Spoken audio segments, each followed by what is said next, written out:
आणि यानंतर बातमी बीडमधून सरपंच संतोष देशमुख हत्या प्रकरणाची पुढची सुनावणी आता 18 ऑगस्टला होणार आहे। न्यायालयानं दोन्ही पक्षाचं म्हणणं ऐकून घेतलं। विशेष सरकारी वकील उज्ज्वल निकम आज हजर नसल्यानं युक्तिवाद होऊ शकलेला नाही। मात्र दोन्ही पक्षाचं म्हणणं न्यायालयानं ऐकून घेतलं। कराडच्या जामीन अर्जावर कोणताही निर्णय कोर्टाकडून देण्यात आलेला नाही।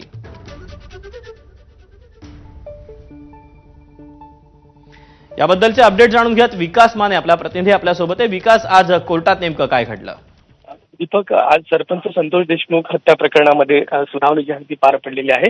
मात्र या ठिकाणी जर पाहिलं तर विशेष सरकारी वकील उज्ज्वल निकम यांची अनुपस्थिती होती। आज खरं तर जो कराडच्या माध्यमातून जो जामीन अर्ज दाखल करण्यात आलेला होता, त्या जामीन अर्जावरती प्रॉपर्टी जप्तीबाबत या दोन्ही प्रकरणावरती महत्त्वाची सुनावणी जी आहे ती पार पडणार होती। त्याच्यावरती निर्णय जे आहे ते देखील न्यायालयात होतं। मात्र या ठिकाणी जर पाहिलं तर आज दोन्ही पक्षाचा युक्तिवाद जो आहे तो झालेला खरं तर नाहीये। मात्र जे म्हणणं आहे ते या ठिकाणी न्यायालयाने ऐकून घेतलेलं आहे आणि जी पुढील सुनावणी जी आहे ती 18 ऑगस्ट रोजी जी आहे ती या ठिकाणी ठेवण्यात आलेली आहे। आणि 18 ऑगस्ट वरती जे प्रलंबित अर्ज न्यायालयामध्ये मांडण्यात आलेले आहेत वकिलांच्या माध्यमातून त्याच्यावरती सुनावणी जी आहे ती होणार आहे। आजची सुनावणी पूर्ण झालेली आहे आणि 18 ऑगस्ट रोजी आता पुढची सुनावणी होणार आहे। दीपक, विकास, धन्यवाद दिलेल्या सविस्तर माहितीबद्दल।